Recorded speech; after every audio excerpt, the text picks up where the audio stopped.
Hello, this is a guy who likes fanfiction and is too lazy to read, so here is the Blade Breaker's Daughters in audio form. Check the description for the links to the author. Chapter 26, The Day of the Mock Battle. Is the professor going to be late? Ferdinand wondered, glancing around the field where most of their class had gathered. She really should be on time for this sort of event. It would reflect badly on all of us if She's getting Bernadetta, Edelgard answered, trying not to let too much annoyance show. Though, with Ferdinand, that was always a difficult prospect. You do remember that she was the one who told us to gather here, correct? Which is why it's bad that she isn't here now, he insisted. I realize Bernadetta can be difficult to find at times, but should the professor really ignore the entire class just for her sake? Professor Byleth did tell us to get ready, Ferdy, Dorothea reminded, get our equipment, do some stretches, limber up, that sort of thing. Unless your nobility means your muscles don't get stiff. Of course they do not. I always ensure that I do my proper stretching and warm-ups when I wake up. Ferdinand said, sounding quite proud of himself. In that case, just make sure your gear is ready, Edelgard commanded with a sigh, really wishing her professor hadn't chosen Ferdinand to be part of the team. Add in the fact that she had apparently also chosen Bernadetta because she was surprisingly fast, meant they had an uphill battle.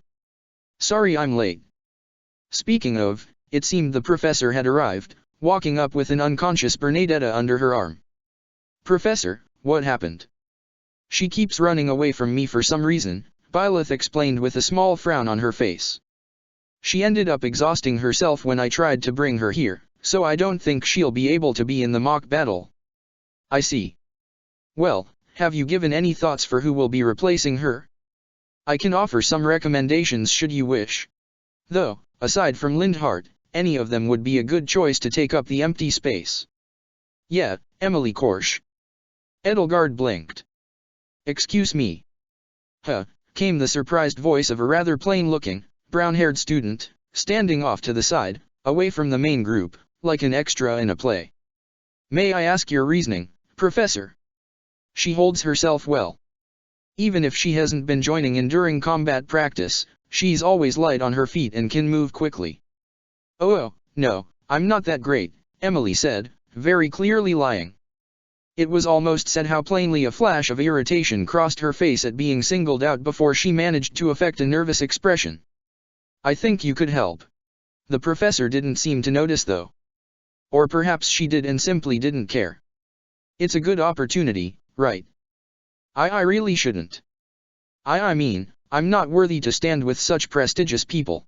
She looked like she was holding back genuine disgust at her own simpering. Edelgard was almost tempted to let her join simply for the amusement factor she would bring to the field. However, she did have her responsibilities as a house leader.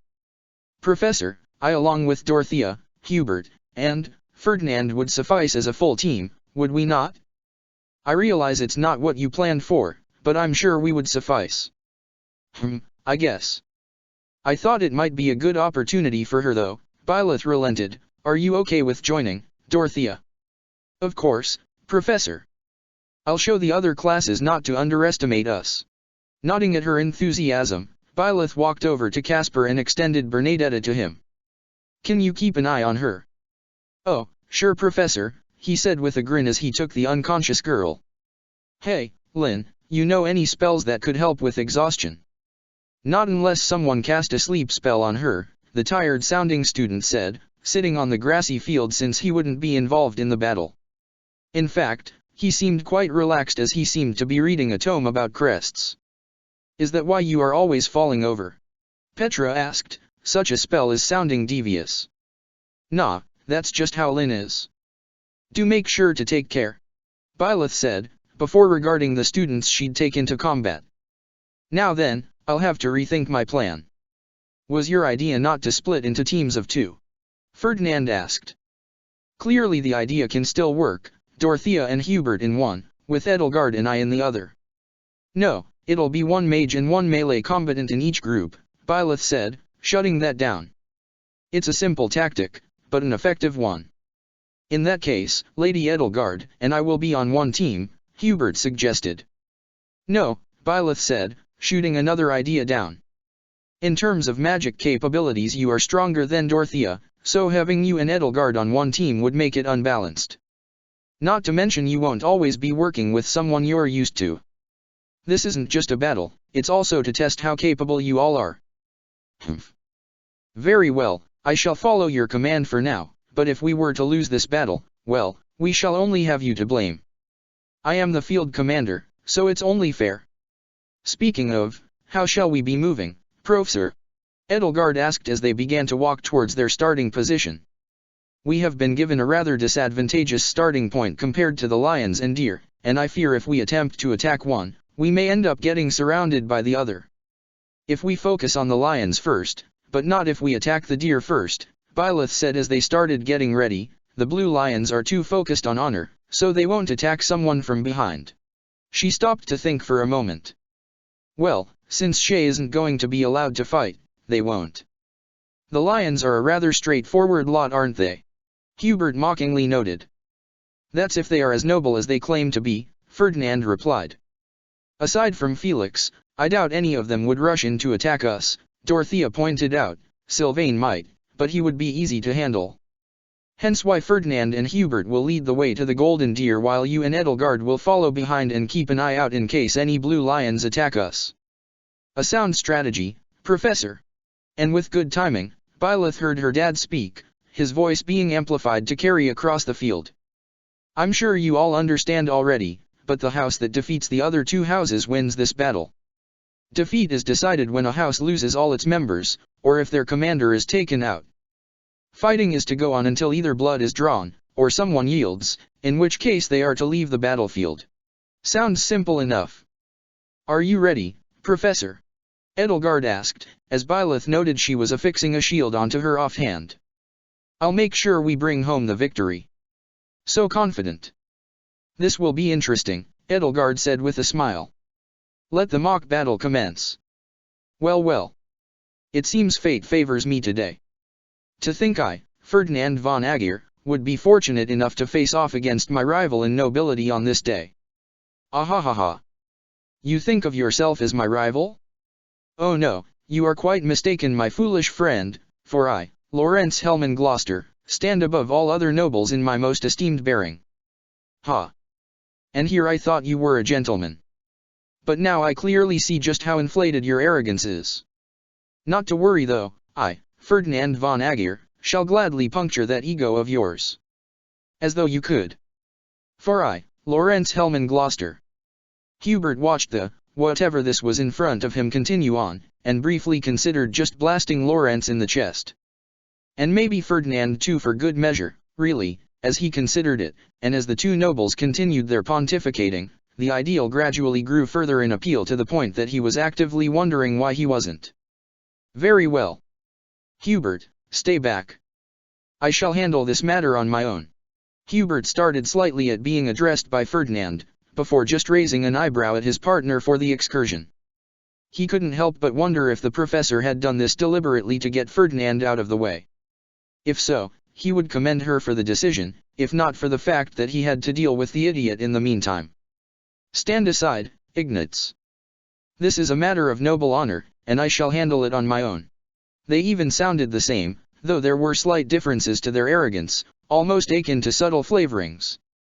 Ferdinand was a richer hubris born of well-meaning stupidity and ideals he would never live up to, while Lorenz was, perhaps, more of a bitter vanity, underscored by inane standards he could never truly meet because of his own natural inadequacies. Not that the fool would ever acknowledge any of them.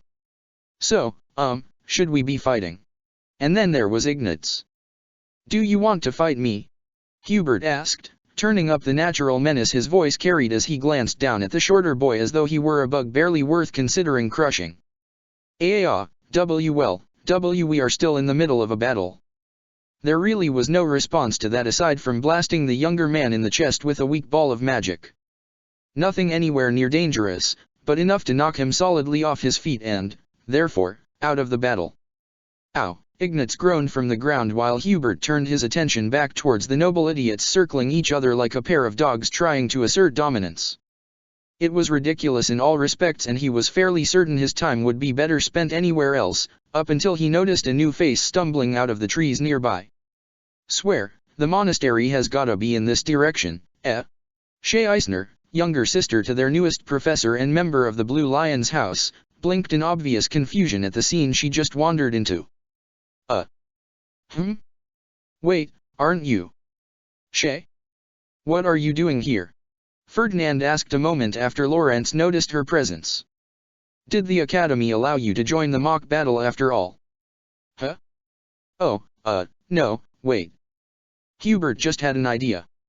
Well, he intoned, affecting curiosity as he gazed at the mercenary-turned-student. It seems the Blue Lions aren't as honorable as they pretend. To think, they would have their classmate secretly join the mock battle so they would gain an advantage. Hubert didn't often raise his voice, but this time he wanted his accusation to carry. He really had to work to keep the grin from his face as Ferdinand and Lawrence turned towards the confused mercenary in abject shock. What? How dare they? Shay. I expected better of the professor's sister. Whoa, hold on, that's not. Lawrence. Shall we put aside our differences at this moment? Ferdinand requested, leveling his spear towards Shay. It is clear the lions have deceived us all. It most certainly is, and they shall pay for this dishonorable act. Hold on, I seriously have no idea what you're talking about, but neither idiot listened, instead charging her with their spears raised and ready.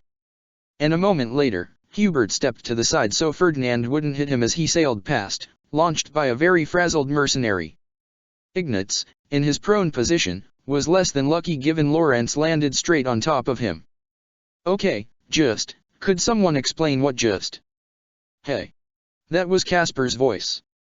Hubert glanced over at the trees where the son of Burgles was positioned, a look of genuine offense and outrage on his face. So the lions are cheating. Wah, oh, no, I didn't. It's too late for excuses. Petra, come on, let's take down these cheats. Yes. We will be having the vengeance for our comrade who is beaten. That wasn't quite what Hubert intended to happen, though. Hey, the Lions and Eagles are sending out more people. That was Leonie's voice, wasn't it? Raphael, Lysithea, come on. Let's go back up Claude. You got it. Of course. We won't let them get away with this. Hubert watched, somewhat nonplussed, as the remaining members of the Deer, sans Marianne, quickly rushed to back up their leader, which, in turn. I knew it. Looks like the Deer couldn't be trusted to keep to the rules after all, Felix grumbled as he drew his sword and rushed into the fray. Ah, hey, Felix. And was quickly followed by Ingrid. Oh, this might be trouble. Hey, wait up. And then Sylvain. Hey, I'm coming too. Oh, even Annette. Well, that was the entire Blue Lion's house on the field then. That would probably disrupt Dimitri's defensive intentions, given how he had deliberately chosen and positioned his team, which might be good for Lady Edelgard, though it also meant his lady was severely outnumbered now. And he doubted Bernadetta and Linhard would be of much aid. He glanced towards the treeline and felt a smirk come to his face when he noticed a person of interest staring in visible confusion at the growing melee. Lady Korsch, it seems the entire house is joining the battle. Emily looked at him for a moment, a flicker of contempt showing in her eyes that warred with the genuine bewilderment there. What are you? Go help out. She bristled. You don't give. You're a lesser noble seeking favor from the future emperor. It is only reasonable for you to take a chance to raise your prestige. So go help. Now, if you kindly would. She shot him a delightfully venomous glare, before charging into the fray as the mock battle spilled into a genuinely chaotic melee. If it weren't for Lady Edelgard's presence on the field, Hubert might have simply sat back and watched. Perhaps had a picnic, had he thought to bring the proper supplies. Alas, a retainer's work was never done. Byleth was probably the most confused she'd ever felt. And given how Shay tended to be, that was actually saying something for her. Things seemed to have been progressing smoothly. Hubert and Ferdinand had moved on ahead to scout out the Golden Deer while Dorothea and Edelgard kept an eye out for the Blue Lions. With how the Lions seemed to be focusing on defense, they decided it would be safe to join up with the others, only to be caught by surprise as they saw several students yelling and charging the field. Gotta say, I always knew the captain was one for underhanded tactics, but I didn't think I'd see you use them right away," Leonie shouted as she stabbed her spear at Byleth, the young teacher dodging the attack while she blocked a sword strike from Felix. "This is as good a chance as any to test myself against you," Felix declared, before having to jump backward to dodge a thunder attack from Dorothea. "Who are you guys calling underhanded? You're the ones who decided to rush us without warning." "Heh, sorry about this, Dorothea, but if it makes up for it, I promise I'll take you out on a date after this," Sylvain flirted, before ducking as Lysithea tried to blindside him by sending a ball of miasma his way.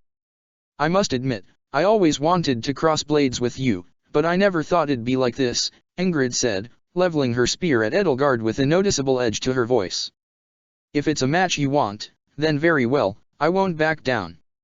Yeah, Byleth didn't know what to make of this. But Felix was charging at her again, so she did what came naturally and deflected his swing before punching him in the face. Maybe a little harder than intended, but if it kept him out of the fight, then she could always fix up the damage later. Leonie would be trickier to take care of with her longer reach, but it looked like she was joining Lysithea in trying to take down Sylvain, so. Then there was a familiar flash of light in the distance and Byleth felt a frown come to her face. She snapped her fingers and all the students present couldn't help but look her way at the loud boom of thunder that echoed out. A few flinched, but more didn't, which was mildly interesting, but not something she was going to focus on.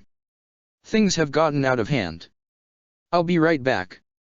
Anybody who wasn't assigned to their teams before the battle started should leave the field now or I will." What was a good punishment as a teacher? Give them detention. Or something. She glanced at Felix. "I might just punch you in the face. It's up to you which you would prefer." Her piece said, she moved towards where her sister had unleashed her awakened form, as Shay decided to call it after several hours of arguing with herself, or more specifically Arvel, about what its name should be. Well, that is a curious power, Suthies noted in Byleth's head, or, no, I would not call it vile, but it is grotesque, wouldn't you agree? That was a troubling word to refer to Shay's power with. But she could ask Suthies about it later. For now, she needed to see what pushed Shay to use it to begin with. From the looks of it, it was being attacked by a large portion of the Golden Deer and Black Eagle's forces at once. Including a number of reserve students who shouldn't have been on the field to begin with. "Oh, hey Professor," greeted Claude from above her. "Hi Claude. Why are you in a tree?" "Well, I'd like to say it's for a vantage point, but Shay kind of tossed me up here," he explained, which did explain why he was hanging from a tree branch by his ankle. "I think she got upset after I decided to have everyone on my team attack her at once." "Ah. Why?" He shrugged. "She's pretty obviously the strongest person on this side of the field and I wanted to win. You can't get girls to like you by beating them up." "Oh, now you tell me, wait, was that a joke?" Byleth ignored him, instead walking through the tree lines and gingerly stepping around fallen students, before she noticed Hubert, who looked a little exasperated. Probably because Bernadetta was clinging to him. "Should I ask?" Bernadetta squeaked, ducking her head behind Hubert at the sound of Byleth's voice, which brought a frown to the professor's face while Hubert sighed. "Apparently I'm not as terrifying as Shay. You sound disappointed. Wouldn't you be? I actively cultivate this image and yet there she is, traumatizing an entire school year through pure violence." He sighed, shaking his head. "The world truly is unfair." "How much did you have to do with this? You're suspicious of me? What could I have possibly done?" "You're smirking. That's just what my face looks like. Ingrid wants to duel Edelgard." She paused. "Don't kill her. You know you could be more subtle in your attempts to be rid of me, but fair enough. Come along, Bernadetta. We can find you a better hiding place than my back." With that handled, Byleth turned her attention to Shay, who was in the middle of proving her theory that Emily Korsch was actually pretty capable right by going after the Eagle student, who was managing to hold her own, if with increasing frustration as she was forced back by the whirlwind of violence that was Shay when she got going. So Byleth rolled up her sleeves, metaphorically since she was wearing her coat on her shoulders at the moment, adjusted her arm guards, and strode onto the field before catching her sister's wrist on a backswing, grabbing the back of her head, and fully slamming Shay's face into the grass before she could react. Gently, of course. She didn't want to break her nose again. MFH. Hello Shay. Is there a reason you knocked out 2 classes worth of students? MRHGHHLMRRRFH. They attacked you first. She raised an eyebrow before raising her sister's head. Wah, ugh, did you have to shove me into the grass? I got some in my mouth. You were awakened. I know how you get when you're like that. Okay, that's fair, but now I have grass stains on my face. Why are you on the mock battlefield anyway? Her eyes narrowed. Did you get lost again? She sighed. Shay. I was heading back to the monastery. I think, it shouldn't be that hard to find, it's really huge. But you're over here. Not over there. Why were you out of the monastery to begin with? Okay, that's kind of a long story, mostly starting with me trying to find this place at the market that Ash mentioned. 1 second. Byleth released her sister's head and stood up, glancing at Emily, who looked completely bewildered at what she was seeing. Good work. Please leave the field though, you're not supposed to be in this exercise. Why yeah, whatever you say, teach, she muttered, glaring at Byleth for a second before continuing to look confused by Shay as she walked off. Thought so, Byleth muttered to herself as she confirmed Emily really was more aggressive than she let on. The girl seemed really resentful, which, well, based on her family name, Byleth had a feeling why that might be. But that was something she could handle later. For now, she helped Shay up to her feet. You and I are talking to Hanuman after this. What? Why? Because you should know how to disengage instead of escalate. That, and you knocked out most of the student body.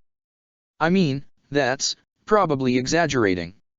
At least a few of those students are Blue Lions. Oh. Whoops, to be fair, I don't know everyone yet. Come on. I'm going to get Manuela and we can start healing the students that need it. Also, you're telling Dad. Fine, Shay whined, pouting heavily as her sister led her off the field. So ended the first mock battle of the school year. Unsurprisingly, all 3 classes were disqualified. Chapter 27, Interlude, The 3 Sages. The library of Gareg Mach Monastery was a peaceful, quiet place most days. The students knew to keep quiet amidst its hallowed shelves, and it was rare for there to be much noise beyond the scritching of quills on paper and the quiet chatter of scholarly monks deep in research. So the sound of heavy footfalls and aggrieved muttering stood out far more than it normally would, especially when the aggravated young woman who was stomping so aggressively slammed her hands on the front desk and glared directly at the head librarian. Tamash. Could we please talk? I need your help with something, the student known to most as Emily Korsh growled out, glaring directly at the kindly old man, who regarded her with nothing more than slight bemusement at her appearance. Oh? Well, of course I would gladly help any young student who needs my aid. Please, tell me what is troubling you. I don't mean right here, she hissed, it's something private. Well, I'm sorry to say I don't think I could be of much help in private matters. Perhaps Selene could help you? Selene, if you wouldn't mind, could you come over here please? Emily's eyes narrowed, before she glanced at a woman in the white robes of a priestess, who smiled at the head librarian. Yes, Tamash? Oh, hello young lady. Is there something you need? Yes, there is. But I was hoping to talk to Tamash about it. Oh, you don't need to worry about troubling me with it. I've been happy to help around here ever since Tamash let me. The woman smiled sweetly, earning a faint, enamored sigh from one of the nearby and more easily distracted monks. And you've been a wonderful help ever since, Selene, Tamash praised. Why, I'm sure one day you could easily replace me here. Oh, that's very sweet of you to say. But I'm sure you still have plenty of years here left in you. So don't try to foist it off on me too quickly, okay? Tamash chuckled. No need to worry about that. Now then, I really should get back to my duties. Thank you again for thinking of me, young lady. Sure, Emily muttered, glancing at Selene again before the priestess led her towards a more private room so the two could chat about her problem. And once the door was closed and locked, Seleni's hand was around Emily's throat as she shoved her against the wall. "You stupid little shit, what do you think you're doing?" the now scowling priestess growled in the younger woman's face. "In what world do you think one of these demmed whelps would come crawling to a librarian of all people for solutions to their problems? GGHHHLK, LL let GG go dash." She did, and Emily collapsed to the floor, coughing as she tried to get air back into her respiratory system. Selene regarded her with a cold gaze, all anger vanishing as though it had never been, before she unlocked the door and opened it, allowing Tomasz to enter. The elderly librarian straightened from his perpetual stoop as he gazed down at his subordinate, a single raised eyebrow showing a reaction beyond the benign placidity still worn on his face. "Well. HHHH, D-damn bitch. Shut it, brat," Selene said, locking the door again. "You're the idiot who decided she couldn't be bothered to go through the proper channels. You wanted a meeting, you've got it, now share what information you have already." Emily rubbed her throat, before shaking off the remaining pain. "Why the hell is there another one of us here?" Selene blinked. "What? You heard me. That purple-haired bitch, the one pretending to be the new professor's sister. Who the hell is she and why is she here?" "Hold on, there shouldn't be another agent here, that doesn't make sense." "It doesn't, no," Tomasz noted, some curiosity entering his tone. "By purple-haired bitch, you refer to the one called Shay Eisner, correct?" Selene glanced at him. "The one? Not the beast?" "Perhaps. It depends on what our young friend has to tell us." Emily swallowed, before pushing herself to her feet. She started glowing during that stupid mock battle. She had, I don't know, some kind of halo? And markings down her face. White ones. "Shay," Selene muttered, as though testing the name on her tongue. "Is there something you recall?" Tomasz inquired. "No, that's the problem. I should know if that was a project name." "You inherited Pitt's files, correct?" Selene wasn't the type to wince, but she did frown slightly more than she was already. "We're using that name then." "I did, and she didn't have anything on the subject of a Shay. Are you familiar?" "No." "That is interesting. A halo, you said? Or was it more of a crown?" Emily blinked. No, it was behind her head." "How interesting. How could a mere beast have—" "No, we don't have enough information to decide anything." "She's an individual of interest then?"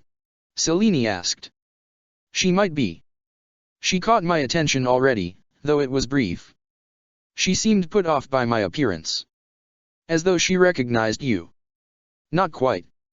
It would be very interesting though. Regardless, we will observe this beast called Shay. If she possesses something of interest, we will discover it soon enough." "What? That's all we're doing?" Emily wasn't happy with that. "She's a threat, we should." "You won't be doing anything, Kronia," Tomasz reminded, "not until you position yourself properly at the hegemon's side." "How can I do that? I just look like some random vermin." "You were supposed to get me that red-haired beast, the one that was already close to her. How am I supposed to fulfill any of my objectives when I'm stuck at the bottom rung?" "By being clever for once in your life. You want to be something more than Thales' med dog, don't you? So work for it." "But Solon."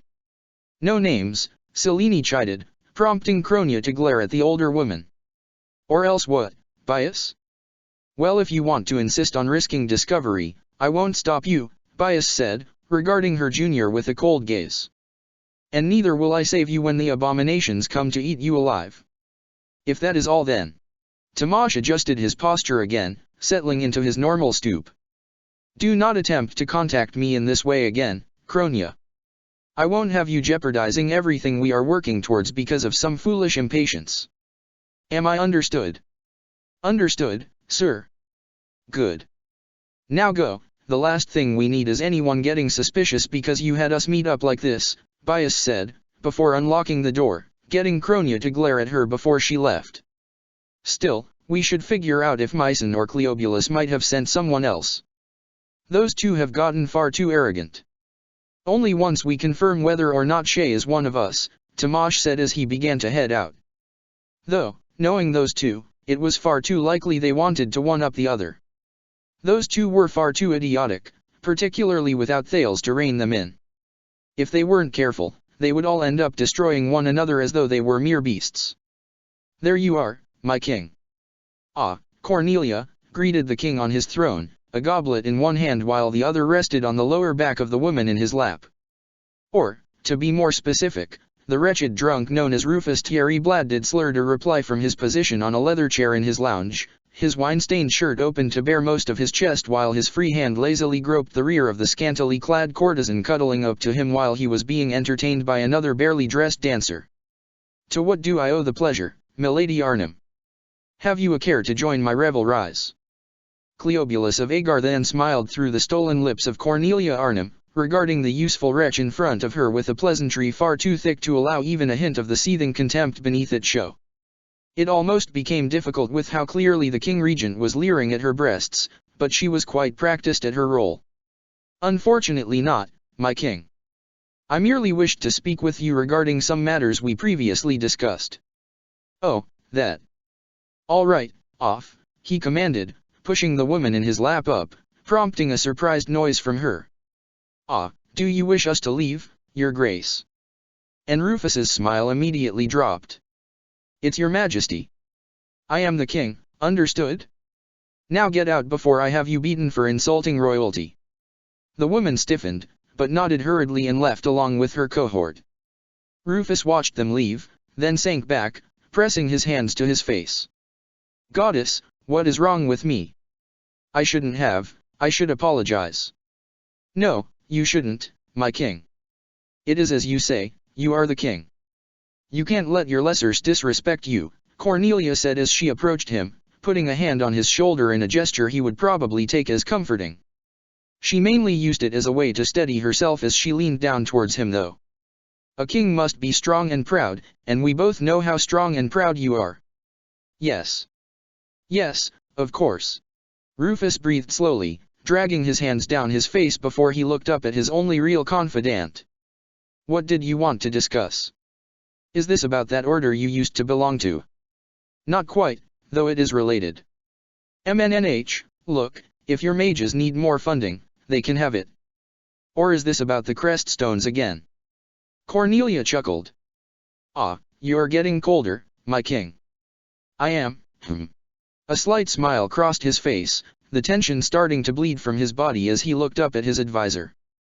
"Well, what then? Before that, it might interest you to know that some bandits attacked your nephew during a training exercise out in Barnabas territory."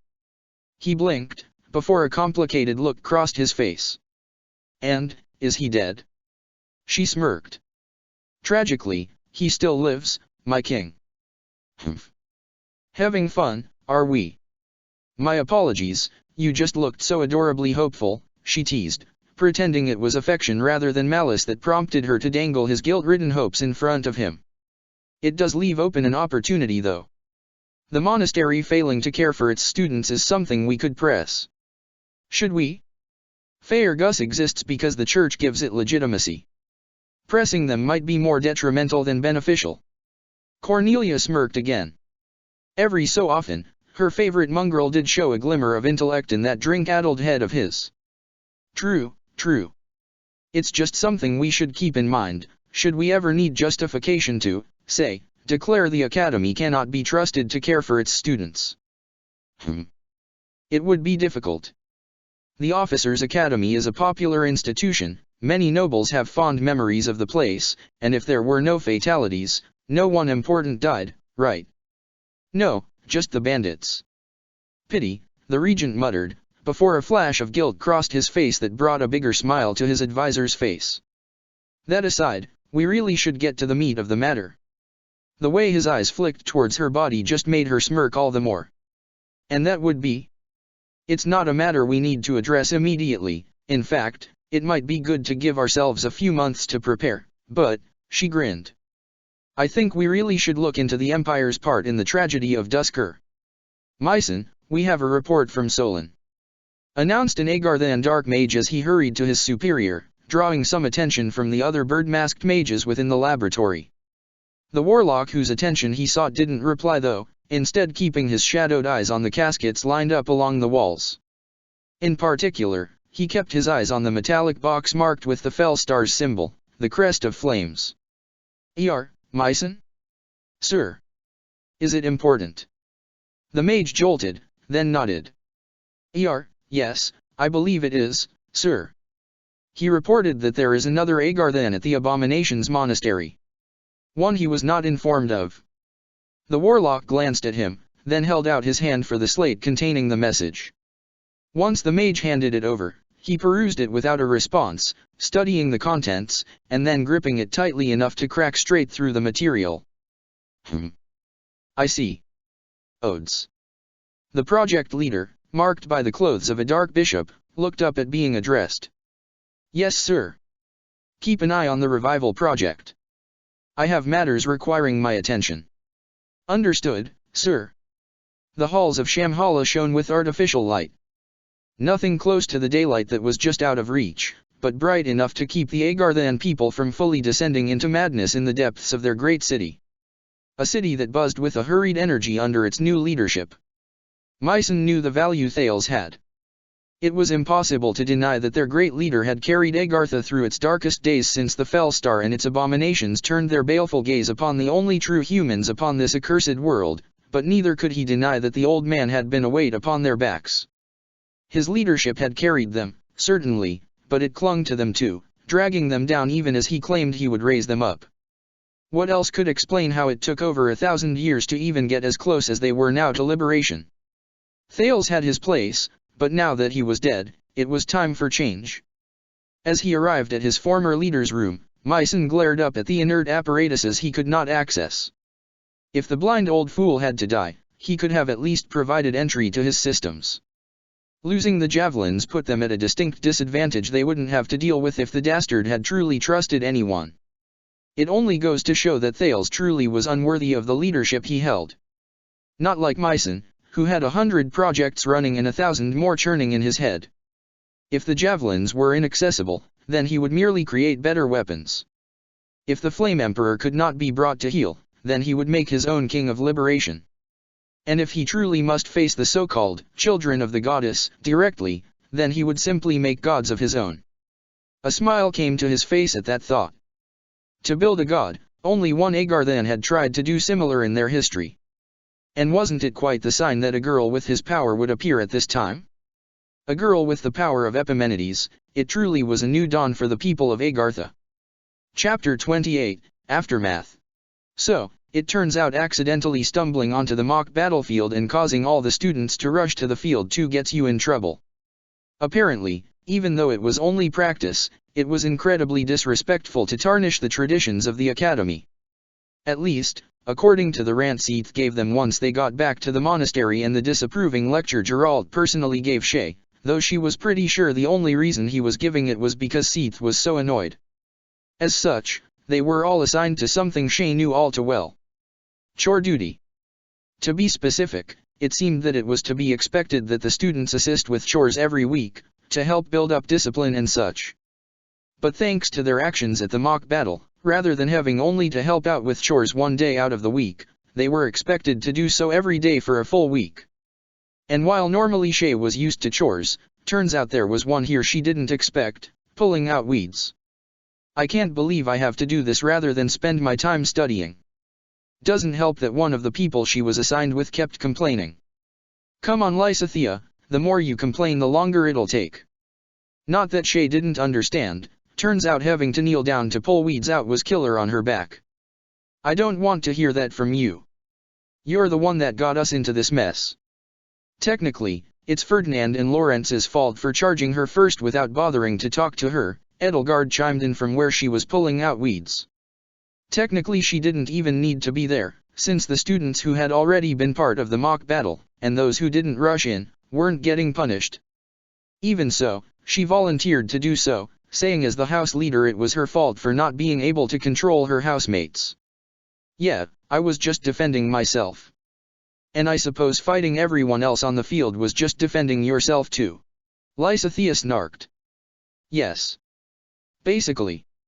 Lysithea rolled her eyes, grumbling under her breath, while Edelgard glanced at Shay in some interest. Speaking of the mock battle, I was wondering if you could tell us what that strange power you used was. I had heard you didn't have a crest, so I admit I am curious. Oh, that was my awakened form, Shay declared, as though that meant anything to the two of them. After noticing her fellow students were just staring at her, she blushed slightly and bent back down. Ah, heh. Well, basically it's just a thing I can do. I get stronger and faster for a while. There's no real downsides to it at all. Aside from maybe getting kind of wild while I have it active. So it is something of a berserker state? Lysithea asked, getting a little curious despite herself. I guess.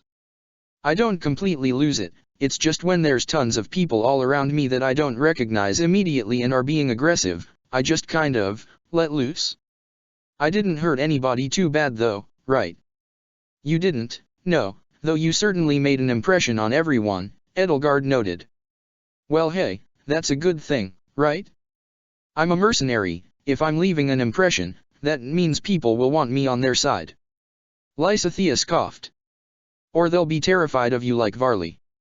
To be fair to me, I'm pretty sure Bernadetta was already scared of me, for some reason. Probably because of Byleth. Perhaps, Edelgard replied while making a mental note to ask Bernadetta about her fear towards the Eisner sisters. Well, hopefully you can keep a grip on that power of yours for your mission this coming month. Oh yeah, the professors mentioned that. So we basically get a job assigned to us every month?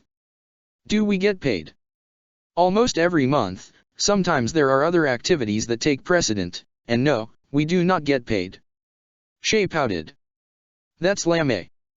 Especially since it sounds like we're just escorting some supplies that are coming up to the monastery. Kind of doubt we'll run into anything interesting on a job like that. Lysithea huffed. Well, what did you expect? You are still a student, even if you were a mercenary. I guess. What about you, Lysithea? What have they got your class doing? We will be joining the knights on patrol of the countryside within Gareg Mach's territory. Wow. That actually sounds worse than mine. Lysithea puffed up, glaring at Shay. And what is that supposed to mean? Do you think they are assigning me to easy missions because I am a weak child in need of protection? You're hearing a lot of things I didn't say. You might want to get that checked out. Ignoring her indignation, Shay glanced at Edelgard. How about you, princess? Is your class doing anything interesting? You know you can just call me Edelgard, yes? As students, we're all on equal standing. Shay shrugged. Blame Claude, he got me calling him your grace all the time. I'm fairly certain you started doing that all on your own, Lysithea grumbled. Edelgard tried to avoid giggling at the byplay. Despite her words, she couldn't go acting like a schoolgirl just because her classmates were being amusing. It seems the Black Eagles have been assigned to hunt down some bandits this month. The remaining Iron King bandits, to be specific. Shay blinked. What? Seriously? How come we're doing escorts while you're hunting bandits? Edelgard shrugged. She had some ideas, but she wasn't about to share them. Aside from a deflection, of course. Perhaps because our teacher is a famous mercenary? They may have greater faith in her combat expertise. But I'm a mercenary too. Yug, this sucks. Now who's whining like a child? Lysithea commented, amused. Bleh, hey, Edelgard, let me join your house. Edelgard blinked. That was remarkably easy. Are you certain? That seems like an extreme course of action to take just because you dislike the mission you've been assigned. Yeah, you're right, I shouldn't jump ship that eagerly, Shay sighed. Well, I guess there's nothing for it. Sometimes you just get a lame job like guarding a turnip farm while your dad gets to do cool stuff. That's not quite the situation here. You guarded a turnip farm? Lysithea asked. Oh, yeah, it was an easy job I had to do because Shay grinned sheepishly. I kind of jumped off a cliff to see if I'd survive it. What? Hey, I lived, didn't I? I was trying to get stronger from. How does jumping off a cliff make you stronger? Well, what doesn't kill you makes you stronger, right? And that didn't kill me. Despite her best efforts, Edelgard couldn't stop herself from giggling at Shay's statement, said with such confidence and surety that the princess really couldn't see the potential threat in her midst as anything other than a genuine idiot. Carrying a bucket of horse feed with her, Byleth made her way to the stables. A part of her couldn't help but feel a bit annoyed that she was also getting punished because things got out of hand, but at least stable duty wasn't that bad. She was used to helping out her dad with Argo, so she had some experience at least. Gotta say, never thought of using buckets full of horse food as weights, it's very handy. Raphael said with a grin, casually bringing his bucket up and down as he worked out. Which, he did have a point. Leave it to you to see the bright side of this. Sylvain commented as he followed along. Heh, come on Sylvain, what's there to complain about? I mean, we get to work out our muscles and hang out with horses. Well, at least the view will be nice, Sylvain commented as he checked Byleth out. I guess the stables do look nice. Do you like horses? Byleth asked, misunderstanding what he meant. Well, I am planning on focusing on mounted combat, Sylvain said. I mean, it'll get me plenty of practice for when I ask someone out on a romantic horse ride. Oh, I hope you have fun on that, Sylvain. Raphael cheered. Thanks, buddy. What about you, Professor? I'm sure someone as experienced as you must have plenty of romantic escapades to share. Not really. Really? You're telling me you've traveled all over Fodlan and you don't have even one single romantic story to tell? No. Haven't even kissed a single girl. Why do you keep asking? Just curious. But hey, if you're ever interested, I know a great place in town where plenty of cute girls hang out. Wouldn't mind being your wingman. What's a wingman? Oh, wow, you really are inexperienced. Think of it like a fellow merc who's covering your back. No, wait, that doesn't work. I need to work on my metaphors. You should ask Hanneman about that, he's your professor, Byleth replied as she brought the feed over to the horses. I don't think metaphor practice is on the class schedule, Professor. Hey, quick question, but have you ever kissed a guy? Why would I kiss a guy? Yeah, I should have expected that answer. Well, it's good to confirm. Do you like guys, Sylvain? Raphael asked, hoisting one of the buckets up to a horse, who looked a little bewildered at being offered food so directly. That's not how you do that, Byleth said, heading over to correct him while Sylvain chuckled. No, that's not what I was getting at. Though there was that one, let's just say I prefer pretty people, I'm not one for the rugged types, Sylvain answered. Yeah, that makes sense, Raphael said, nodding before focusing back on Byleth as she showed him how to properly feed a horse. Apparently it involved setting up the bucket on the stall so the horse could eat on its own. We have a lot in these buckets though, and there's a lot of horses here, so we'll want to divide them up, Byleth explained. There should be some empty buckets to fill. Got it. I'll get right on that, Professor. Don't worry horses, it'll be food time soon enough. Sylvain chuckled at the big guy's enthusiasm, before pausing as he noticed someone else in the stables. Speaking of pretty girls. He shouldn't be surprised to see Marianne around. He'd heard she preferred to stick around the stables, though it was interesting to see her speaking softly to that one horse of hers. Or, no, wasn't that a different horse? Definitely looked bigger than her usual horse, more akin to a war horse, so it was a bit surprising to see her talking so softly to it. Hey there Marianne, didn't expect to see you here. I thought you didn't get punished? Sylvain asked, getting Marianne to jolt in place as she turned around. Oh, hello, Sylvain, the meek girl greeted, keeping her eyes turned downward as she turned around. I just came by to check on the horses. Well if you're here, you mind helping me out? I'd love to learn from an expert. Oh, and no, I'm not an expert, I just like horses. Argo seems to like you, Byleth said, walking up since she apparently knew the name of the horse. Oh, is he yours? Marianne asked, getting the professor to shake her head. Argo is my dad's horse, but I help take care of him. He doesn't warm up to people easily, so you must have made a good first impression, Byleth said as she moved up to Argo, the horse leaning into her touch as she raised her hand. He is a very gentle horse, Marianne said with a smile, getting Sylvain to stare at Argo, who was probably the most intense-looking warhorse he'd seen. Whoa, this horse is huge. I didn't know a horse could have these kinda muscles. Raphael exclaimed, coming over as he saw everyone crowding around Argo. What does it eat to get so huge? He likes raisins. Dad tends to mix it into his hay whenever he eats. Dort likes raisins as well.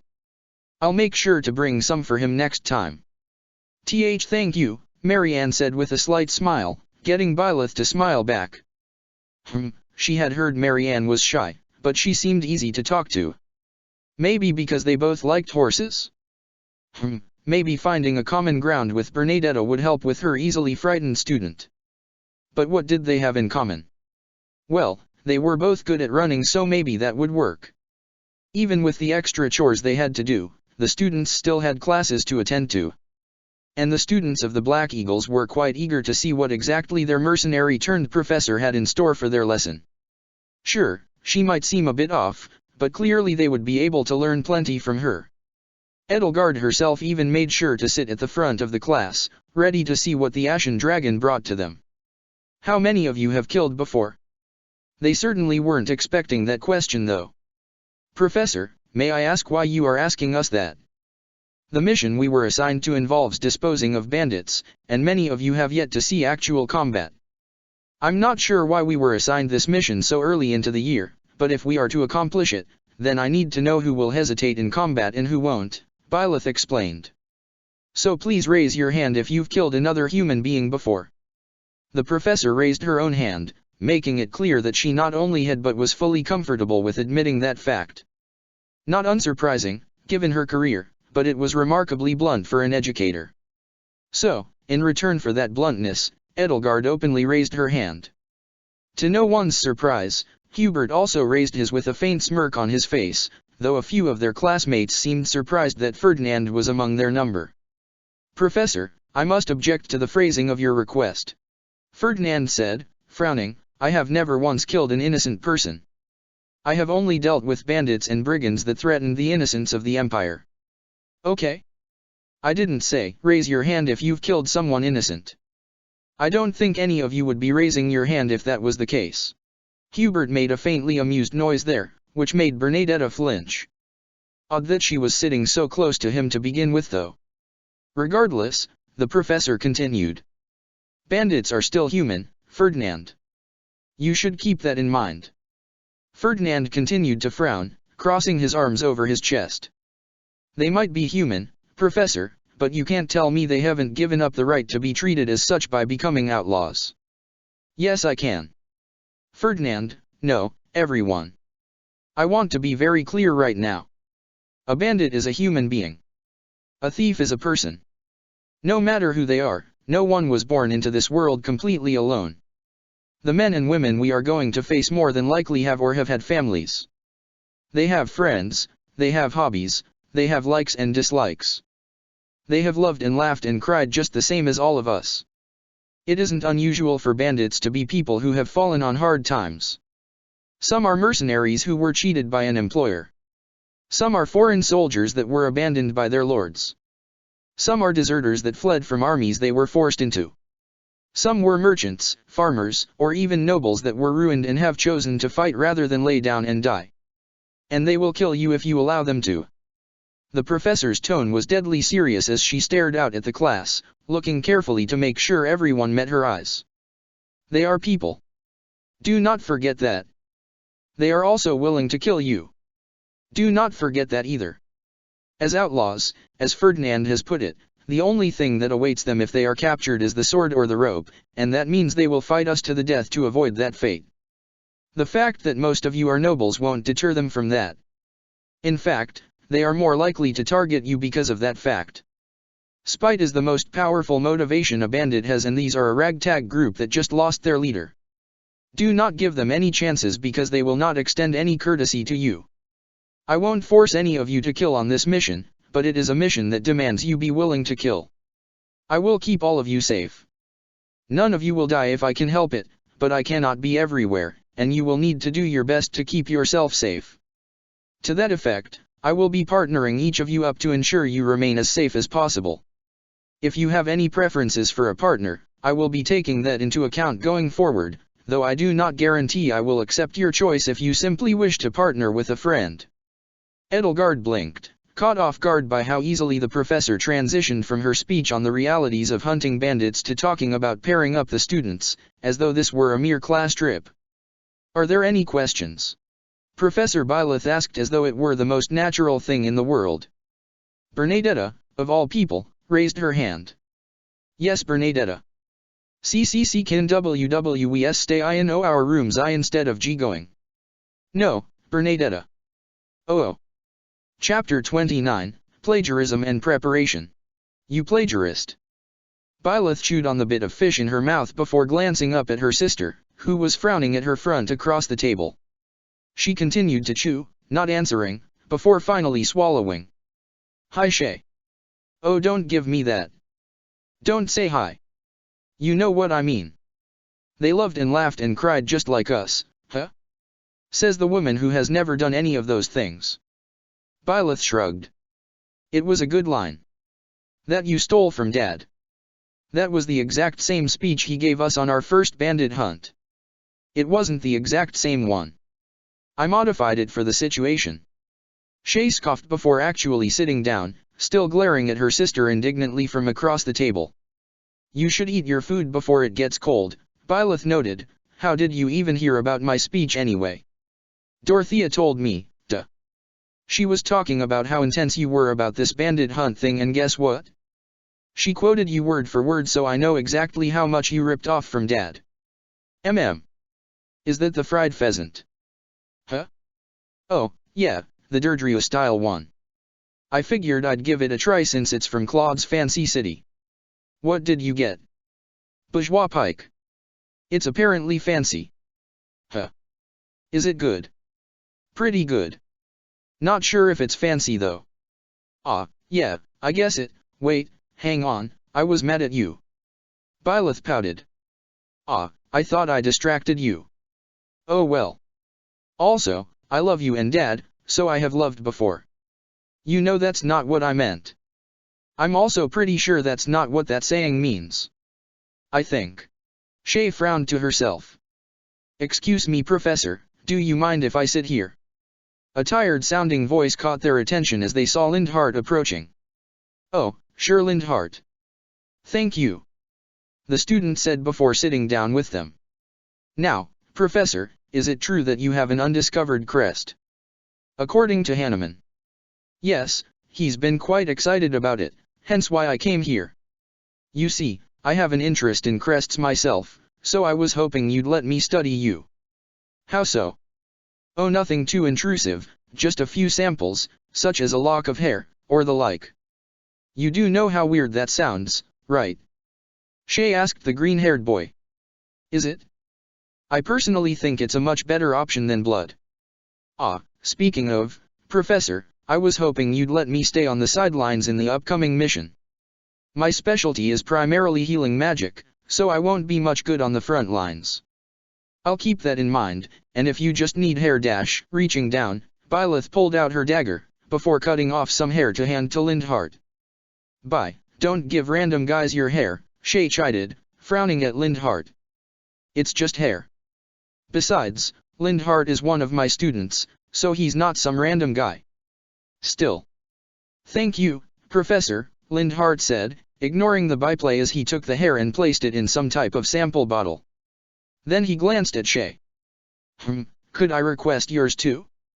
I heard you don't have a crest, but you apparently displayed some type of ability at the mock battle. Apparently? You didn't see it. I was asleep, so no. Oh, huh. How the heck did you sleep through all that? I'm a very good sleeper. So? Huh? Oh, yeah, no, there's no way I'm giving you any of my hair. Shame, Lindhart replied before yawning as he got up. Well, if you change your mind, feel free to find me. I have some research to do.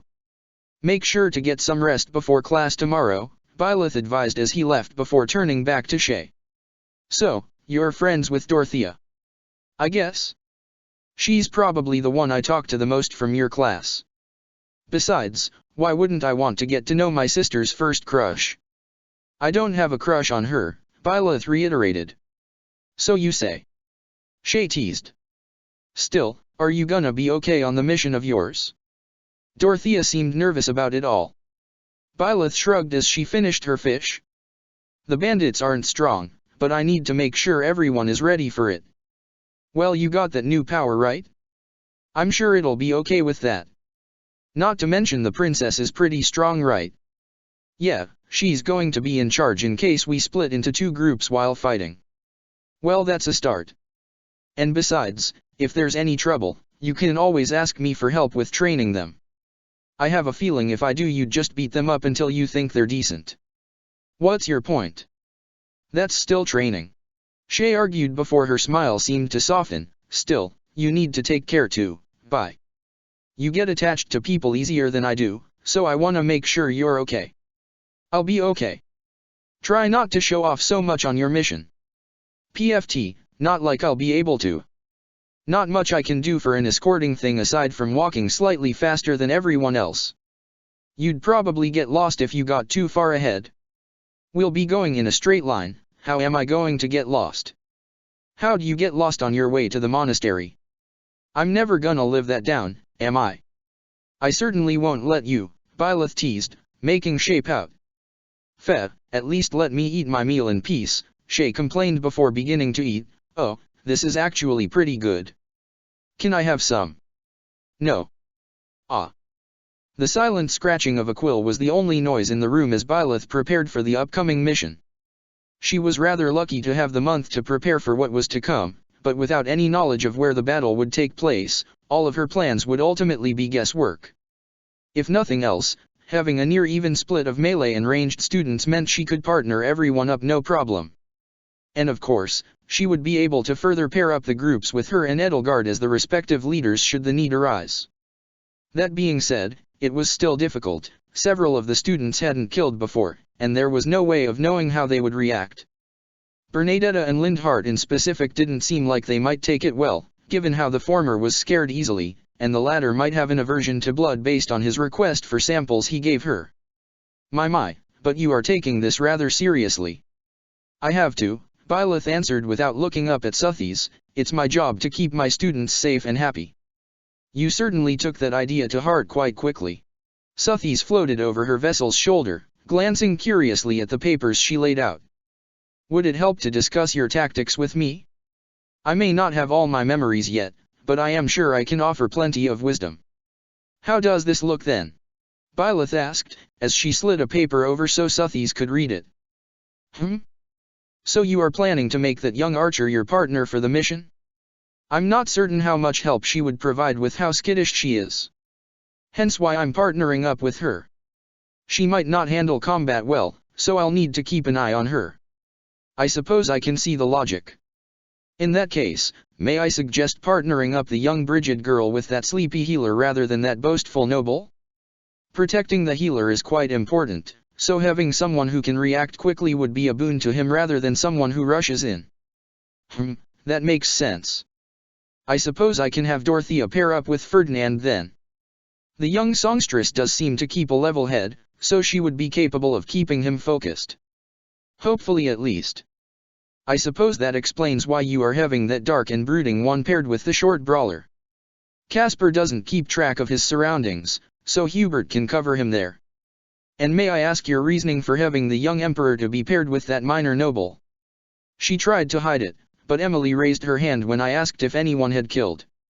Edelgard is strong, but if we do end up splitting the class in two, she might not be ready to have to keep an eye on someone who hasn't killed before, while keeping track of everyone else. That, and Emily was able to keep up with Shay, even if she was on the defensive, so she could help cover the other team. True, though you might wish to discuss the matter with the future emperor beforehand. I don't think the two much like each other. You noticed that? I was hoping it was something small. Emily seems resentful, but it should be something she can work past, right? Perhaps. Or perhaps not.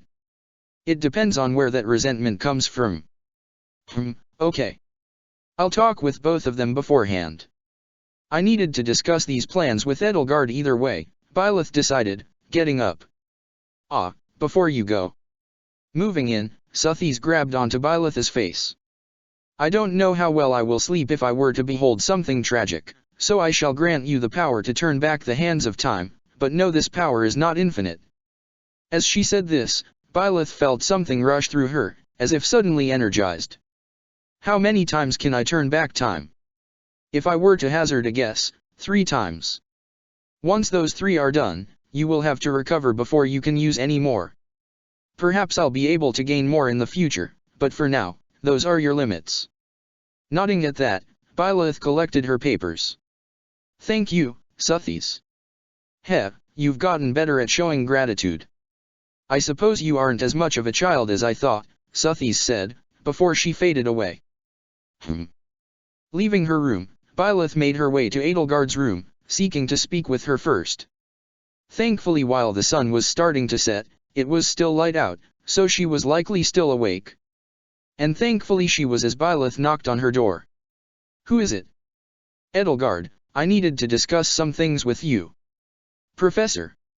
It seemed she was surprised to hear Byleth knocking, but she still opened her door a few moments later. Was there something wrong? No, I simply wanted to discuss the upcoming mission. As the house leader, I imagine you would have your own thoughts on my plan.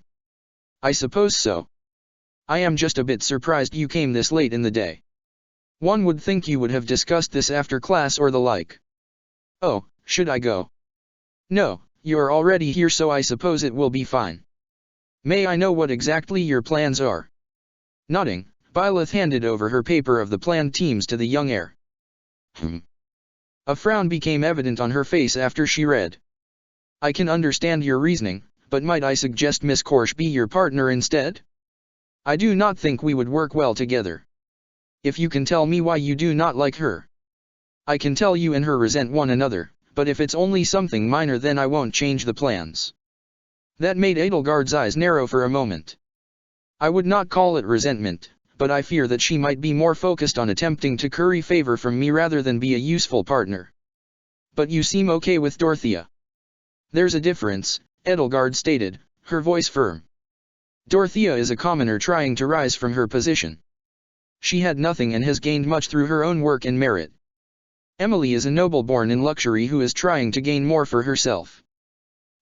Don't most nobles want that though? The lower ones want to rise higher. And the higher nobles wish to hold on to their positions. I am well aware of that, Professor, and I dislike it. I do not mind a person trying to rise on merit, I do mind when they try to rise through nepotism. Spirit should matter more than blood, and I've seen little of Emily that makes me think she's anything other than another greedy noble seeking favor she feels entitled to. You said it yourself that she's resentful. Are you sure that wouldn't make her more of a danger to me than a help? Byleth shrugged. She's still a student. It would be weird for her to try to hurt you, especially if she wants to curry favor with you. Edelgard frowned. So you're willing to risk it? I want to help all of my students, Byleth explained. I think that means I need to push you all sometimes. I can't help Bernadetta if she's going to hide away all the time, so even if she's afraid, I have to give her that push. Edelgard's frown deepened. And you think I'm afraid of Emily? No, I think you don't like her. I want to see if that can be fixed. There is nothing to fix, Professor, Edelgard stated, her voice carrying a finality to it. Very well, I apologize for taking your time, Byleth replied, before bowing to her and leaving. Edelgard said nothing else as she closed her door. With a faint bit of unease settling down on her, Byleth walked towards Emily's room, hoping this would be easier than what just occurred. What? And she instantly sounded irritated when Byleth knocked on her door. It's me, your professor, Byleth answered, hearing a groan of anger from the other side in response. She almost flinched as the doors were almost violently opened as Emily opened the door with barely contained irritation in her eyes. Did you need something, Professor? She asked, trying to keep a nice tone to her voice and largely failing. I wanted to talk to you about the upcoming mission. Byleth said, not wanting to anger another student. Specifically who I was going to partner you up with. Oh? And who would that be? I had planned on partnering you with Edelgard. That seemed to surprise Emily. But it appears as if there are some issues between you two. Oh, issues? With Lady Edelgard? I don't know what you're talking about. Despite her words, her eyes seemed to harden. Is that so? This might just be my guess, but you almost seem to resent her. Why would I resent her? She asked, before reaching for her door. Look, I don't know what you're trying to insinuate, but I'm having none of it. Good night. And with that, Byleth got a door slammed in her face. Byleth felt the urge to let out a sigh, but she stayed silent as she went back to her room. She could figure things out later. Hopefully. The next day Byleth accidentally woke up a bit late, since she had stayed up changing her plans, as well as writing up what supplies she'd need for everyone.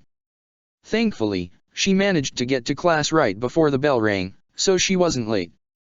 That being said, aside from Lindhart and Emily, she was the last person to arrive in the classroom. Morning, everyone, Byleth greeted the class as she walked in. Morning, Professor. Casper greeted. Hello there, Professor, Petra also greeted. As she reached her desk, Byleth couldn't help but notice only those two had greeted her. Looking up, she noticed Edelgard giving her yet another calculating gaze while Hubert seemed to be outright glaring at her. Ferdinand, meanwhile, seemed to be only frowning, and Dorothea looked away from her with a small huff. As for Bernadetta, well, she was just hiding under her desk. Hey Professor, do you mind if I ask you something? Casper asked as he raised his hand. Of course Casper, what did you want to ask? Byleth replied, trying to ignore the unease she felt. So, I tried to think about what you said yesterday, but I don't get it. I mean, the bandits are bad guys, right? You can be a bad person and still be a human, Casper. No, I'm pretty sure you can't. Isn't that what outlaw means? They're bad guys, so the law doesn't protect them. They're still human though. Human doesn't mean good. Humanity is neutral. Don't we say someone has humanity when they show kindness? Hubert pointed out, his tone mocking. I think that would mean it is good then, wouldn't you? Yeah, see? Hubert gets it. Casper said with a grin, which made Hubert's smirk falter into a sigh of exasperation. So if you do bad stuff, you're inhuman, right? So your speech doesn't make a lot of sense, Professor. Byleth felt like she was being made fun of. Though Casper did seem earnest, things were still weirdly tense now and she wasn't sure why. Okay, I don't think my meaning came across, so I'm just going to say that bandits belong to the human species. I don't know about the rest of that, they're just part of the species. Does everyone agree on that point? I guess. Casper replied, before looking at Hubert, for some reason. Though the dark-haired student did seem to be considering the question, and smirked again when he came up with a reply. I don't know, Professor, I have heard bandits be called subhuman before, so. Hello Lindhart, Byleth greeted as her sleepiest student wandered in, internally thankful for the interruption. Oh, hello Professor. Thank you again for the hair samples. That prompted a fair amount of bewildered staring from her students. We're starting the lesson now, she decided, turning away from her students in favor of writing something on the board. She wasn't sure what it was going to be yet, but she could probably come up with something as she went along.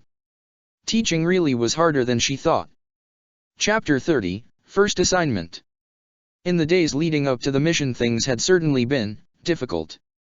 A nervous energy had settled across the class which only grew as the day grew closer. It didn't help that several of Byleth's students were starting to be on guard around their professor. As it stood, only Lindhart, Casper, and Petra didn't seem too agitated when around her. It felt very uncomfortable compared to how the students were before. Still, she would do her best to make sure everything would go well. She even made sure everyone was fully prepared and stocked for the mission. Even if she did have to dip a bit into her own funds. 1,000 gold was nowhere near enough for her whole class. So, with her own money used, she made sure everyone had brand new gear and a vulnerary if necessary. Thankfully, the Anna at the market was willing to give a discount for the bulk order. Still felt like she was being gouged though. Professor, we are almost at the Red Canyon. I do hope you are prepared and won't lead us into battle so absent-mindedly, Hubert said, bringing her out of her thoughts as she remembered what was happening. You don't have to worry, Hubert. I'll keep my focus when it's time to fight, Byleth answered. See that you do. That was an odd response, but then Hubert had been one of those students that was on guard around her now. She didn't know what she did to upset him, but it probably had to do with Edelgard being upset with her, which also seemed to make Ferdinand and Dorothea upset with her, and Byleth genuinely didn't know how to deal with any of that. She was not prepared for more than half her class being annoyed with her specifically. Pre-battle jitters made sense, plenty of new fighters had that, but only Bernadetta seemed to be experiencing that specifically. Is it too late to go home? She whimpered, clutching her bow as though it were a shield. Maybe Byleth should get her a shield? Most archers didn't use one since it would throw off the weight of their arms, but maybe she could just wear it on her back like a turtle. While Byleth contemplated the practicality of giving Bernadetta an actual shell to hide behind, Edelgard watched her professor with a newfound suspicion. The woman was already unusual, but suddenly trying to push Kronia on her not long after Shay was clearly shown to have some connection to those who slither. It was difficult to believe that either Eisner sister could potentially belong to that group, but she needed to consider all possibilities going forward. Ever since Thales's passing, she had been given more freedom from those who slither, but that did not mean she was completely free. And while she was the one who had planned on running into Geralt's mercenaries by chance, there was still a slight possibility that said mercenary group had already been infiltrated. If she were to truly change Fodlan for the better, then she couldn't leave anything up to chance. Gold for your thoughts, Edie? Dorothea asked, bringing her out of her thoughts in favor of focusing on the songstress. Just thinking about our professor, I suppose. Nothing pleasant, I imagine? You had quite the serious face there, Dorothea guessed as they walked close to one another. Yeah, I fully understand. Mercenary or not, that speech of hers was far too intense. Heck, it almost sounded like she was parroting off something she heard someone else say rather than her own words. It makes me wish her sister joined our class to act as a buffer. Edelgard gave a non-committal noise in response, not wanting to give her own thoughts away. Well, hopefully this mission will be over soon so we can head back to the academy. Are you up to head to town with me, Edie? There's this shop I've been wanting to go visit for a while. If I have the time. Great, I'll make sure to hold you to it. Is everyone ready? Byleth asked as they arrived at where the bandits were hiding out. And no. Squeaked out Bernadetta. Don't worry, Bernadetta, stick close to me and you'll be okay. Those words probably would have been comforting, if they weren't said in her usual deadpan way. I trust you all remember who you're partnered up with. For the most part, the partnership was as she had planned, but with a slight change. Rather than Emily and Edelgard working together, Byleth had swapped Emily and Ferdinand around. Which meant the minor noble was partnered with Dorothea, not that Emily seemed happy about it either way. Yeah, Professor. Come on, let's go kick some ass. Casper shouted, ready and eager to charge. Nodding as it seemed everyone was ready, Byleth drew her sword. Very well, before we go, I'll say this, if any of you need to retreat for any reason, then do so, and make sure to have your partner escort you to the knights. Nothing good will come from fighting beyond your limits, but in the event you do need to retreat, send a spell up into the air to let me know you are retreating. Send two if you are in need of immediate rescue. I have also been informed that there are two paths ahead, one to the north and one to the west, once we get past this bridge. I shall be leading the main charge to the north, while Edelgard shall be leading the western charge. Petra, Lindhart, you two shall be in her group after we split ways. I have understanding, Professor. I will be doing the best.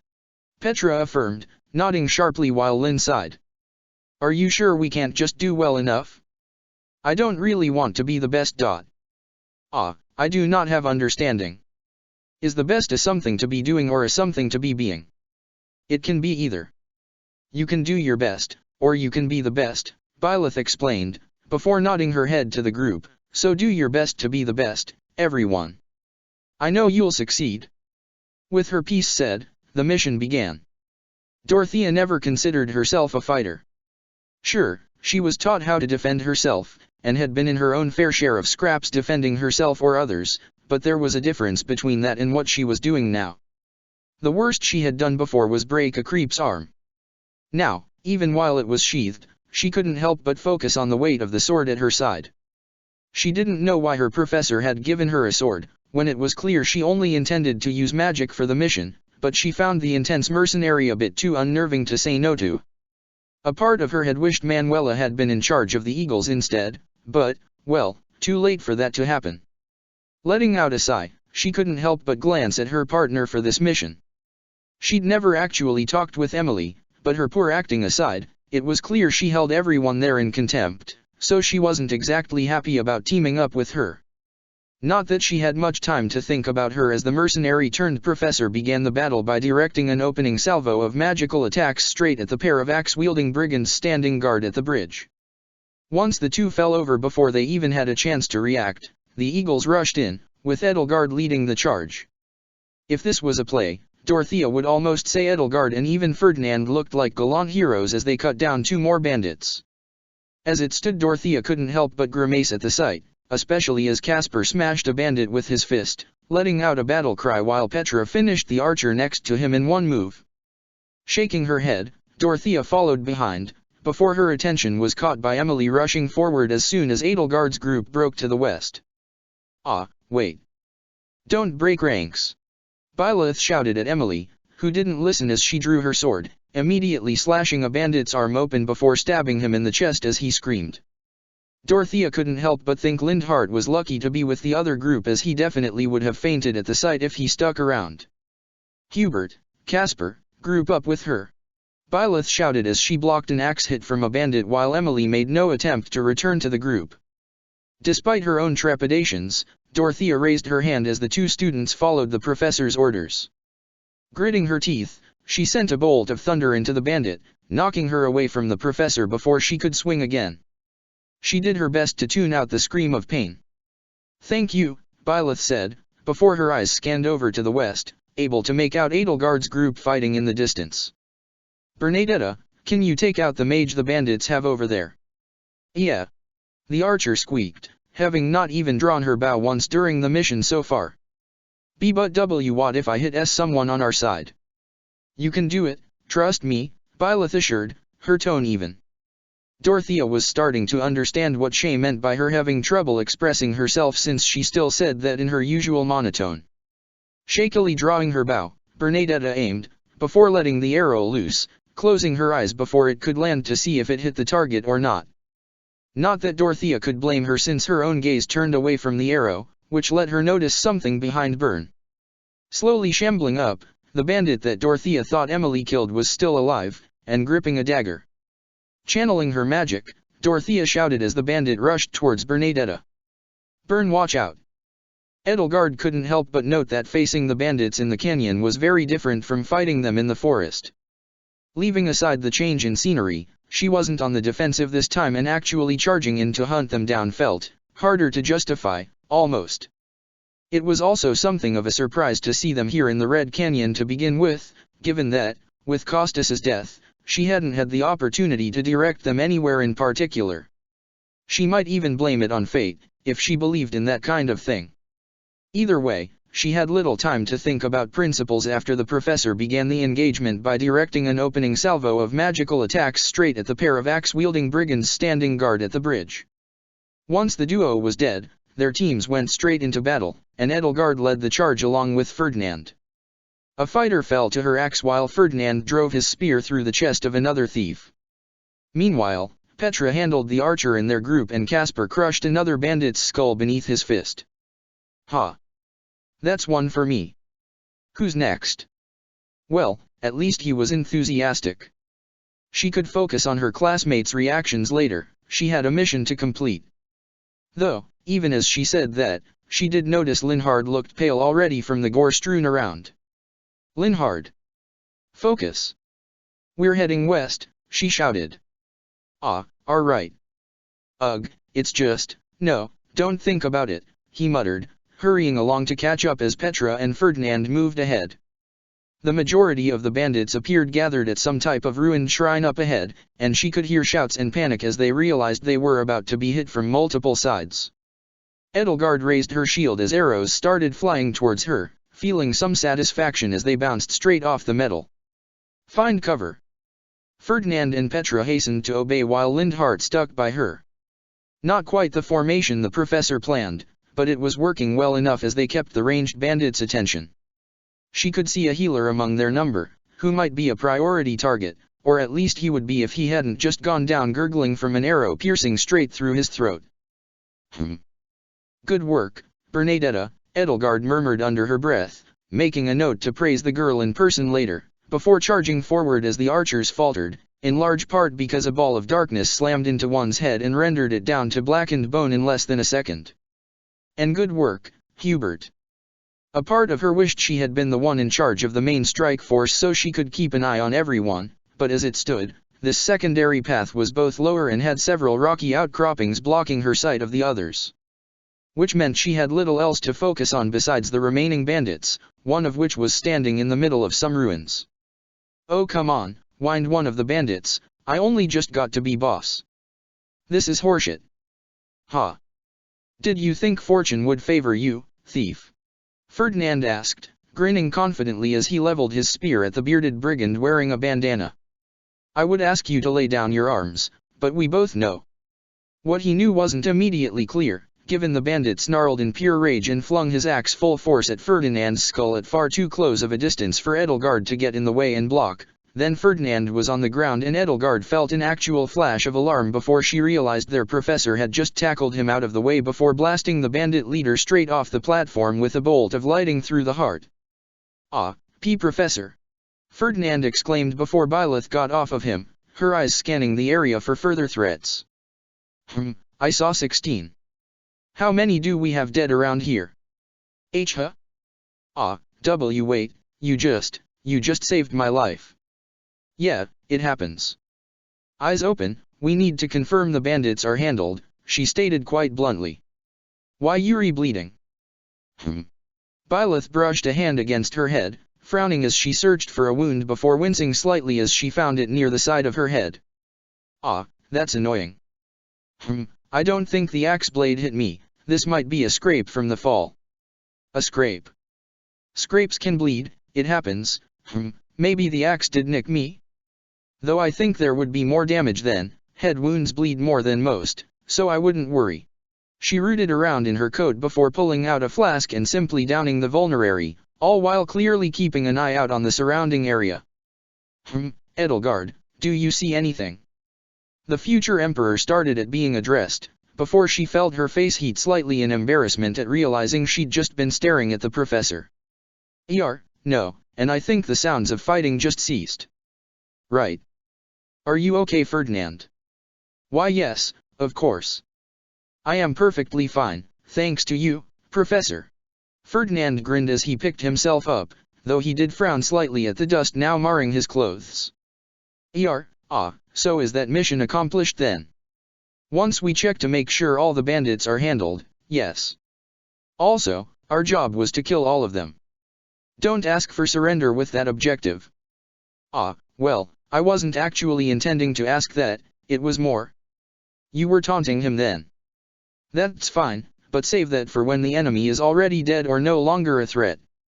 "He had an axe, he was still a threat," the professor bluntly explained, before walking to the edge of the shrine and hopping down. Somewhat curious, Edelgard found herself looking over the edge as the professor strode over to the bandit leader, the hole in his chest visibly smoking from the bolt that had gone through it, before she calmly swung her sword down on his neck and severed his head in one blow. Yug. Ferdinand had also moved over to peek, and when Edelgard looked at him, he returned her gaze with a slightly sheepish smile. She has a very efficient way of doing things." "Efficient is one word for it," Edelgard replied. The fact that the professor had leapt in again, this time to save Ferdinand, well, it didn't rule out ulterior motives. It was just hard to imagine that she might have them with how blunt she tended to be. As for the rest of her class, everyone else seemed to be fine, though she did notice both Dorothea and Hubert seemed to be staring at Emily, who was absolutely drenched in blood and actually smiling. "So. Is that it?" Caspar asked, glancing around. "Did we get all of them?" "It looks like it," Professor Byleth said as she returned with a bloodied bag in hand. "Good work, everyone. I'll ask the knights to perform another sweep to check for stragglers and clean up, but you all did very well. Good work.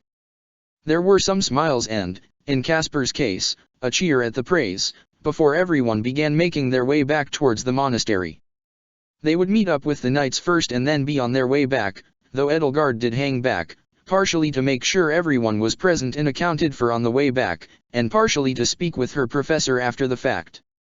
Though she was surprised to notice Bernadetta was also hanging back instead of running straight for safety. In fact, the smaller girl actually went right over to the professor instead. IMSS sorry you were stabbed because of me. Edelgard blinked. What? I didn't even see that thief Anne, Bernadetta squeaked, though not from her usual fright. No, it was more out of surprise as Byleth suddenly gave her a pat on the head. You did fine. Sometimes that happens. I'm not mad. Byleth smiled. It was small and a little stiff, but there was a clear smile there. Good work out there. Why Yuri and not mad? I'm not mad. And why Yuri and not lying? I'm not lying either. I think you did a good job. Thank you for doing your best. Bernadetta ducked her head with a little blush on her face, fidgeting with her fingers. Do you want me to buy you a shield? I know you're an archer, but you could wear it on your back. Huh? Th that sounds heavy? And not that I don't like your idea, please don't be mad. I'm not mad. We can figure something else out. Byleth tilted her head, thinking. Do you like horses? Huh? I am not, ss sure. That might be something to explore. You should probably head back now, I think Edelgard wants to talk to me too. Bernadetta stiffened, noticing Edelgard. Ss sorry. Didn't mean to get in your way. That's quite alright, Bernadetta, and she's already running. Edelgard sighed as she watched the shorter girl sprint past her. It's hard to believe she's the same age as me sometimes.